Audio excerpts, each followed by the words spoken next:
So now I will discuss about the complications of the supracondylar fracture of the humerus. So first complication is, I have told about the complication. So now I will discuss this in details. That is, the first is cubitus varus.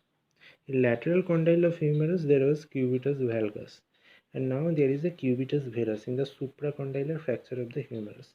So there is a Gunstock deformity. So it is Gunstock deformity. Malunion of the supracondylar fracture of the humerus causes the cubitus varus. Uncorrected medial tilt. So the uncorrected medial tilt is there. There is a cosmetic static deformity. Lateral condylar fracture is the dynamic deformity. So it is a static deformity. So what is the management? It is a French osteotomy. So management is French osteotomy. In lateral condyle it was Milch osteotomy. In lateral condyle the management was in lateral condyle the management is Orif. But this is cubitus valgus is the Milch osteotomy. But here we will do the French osteotomy. So what is the difference between French and modified French osteotomy? The incision is different. Here we will give, in French osteotomy we will give posterior midline incision. Here we will give the posterolateral incision. Here triceps attachment is whole triceps is attached. Here the lateral triceps is attached. Ulnar nerve is explored and kept safe. Here non-explored. Medial cortex here broken. Here it is intact. In modified French osteotomy it is intact. Now coming to the second neurological problem is the neuropraxia. So recurrent transiently, recover transiently. So neuropraxia is recovered transiently. So most common nerve injury is the median nerve, the anterointerosseous nerve. So if there is a posterior displacement, there is also a median nerve injury. And if the question has told that what is the most common nerve injury in the supracondylar fracture of the humerus, it will be the median nerve injury, especially the anterointerosseous nerve.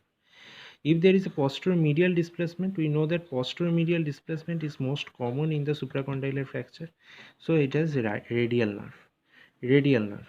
And the anterior displacement is, if it is there, then it will be ulnar nerve. It is the ulnar nerve. So compartment syndrome, the third complication is the compartment syndrome. Compartment syndrome means if the content can be high or the size can be less. That means in a compartment of the arm, the content can be high or the size can be less. If the content is high, that means there is a bone fracture. So supracondylar fracture, if the fractured bones are displaced, so there was one bone and now it becomes fractured and becomes the two bones. Okay, that means there is a fracture, the content is high. So supracondylar fracture of the humerus in child, the bones is fractured and the content is high, and in adult it is fracture of the proximal tibia. So there can be also crushing of the muscle like traumatic rhabdomyolysis. Rhabdomyolysis means skeletal muscles lysis, traumatic lysis. There is a crushing of muscle and compartment syndrome, increase in the content. Vascular injury, blood vessels are bloods are escaped, so there is a increased content. So the clinical feature is 7 P's. So what are the 7 P's? First is pain, pallor, paresthesia, paralysis, pulselessness, and the pressure will be high. Sorry, 6 P's. So 6 P's we have to remember: pain, pallor, paresthesia, paralysis, pulselessness, and pressure high. Normal compartment pressure is 6 to 12 millimeter mercury. So it increases to greater than 30 millimeter of mercury. Now, if the size is less, it is also known as compartment syndrome. That is the tight circumferential pop dressing or the cast. If it is type 1 guideline classification, type 1 supracondylar fracture, so the management is pop dressing above the elbow. We have discussed this. So if it is tightly placed, then the size is reduced, the compartment size is reduced. If there is a post-band contracture, then also. So management of compartment syndrome is fasciotomy. So the fascia of the anterior posterior compartment is loosed, is cut off.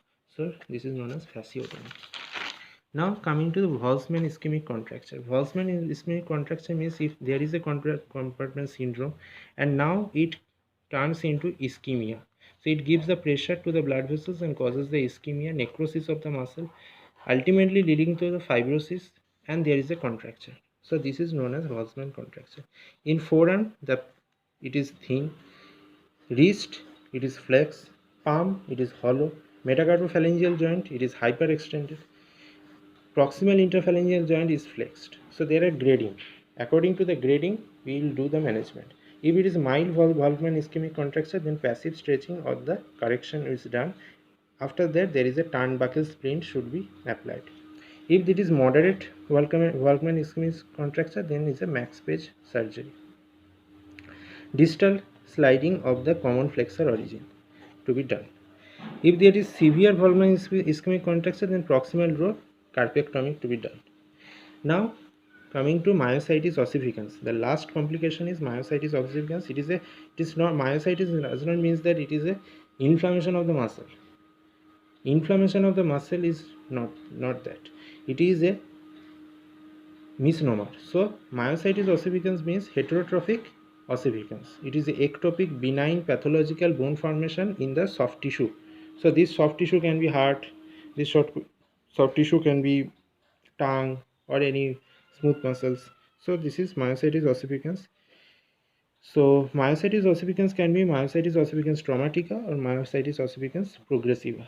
Myositis ossificans traumatica is seen in the child with supracondylar fracture of the humerus. Supracondylar fracture of the humerus. It is a ectopic bone formation. Mechanical tissues to the pericortex is stimulated. Mechanical stimulation to the pericortex, and as a result which there is a myositis ossificans. So in acute stage we have to manage. How to manage? In acute stage we have to give the ice pack or elevation. You have to elevate the limb and ice pack. In chronic stage we have to do the bone block in toto. Excision bone block in toto.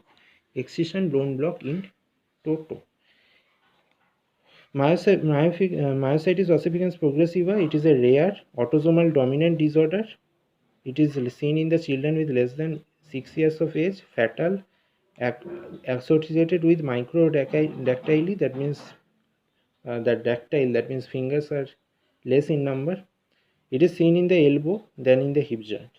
So this is all about the complication of the supracondylar fracture of the humerus. Thank you.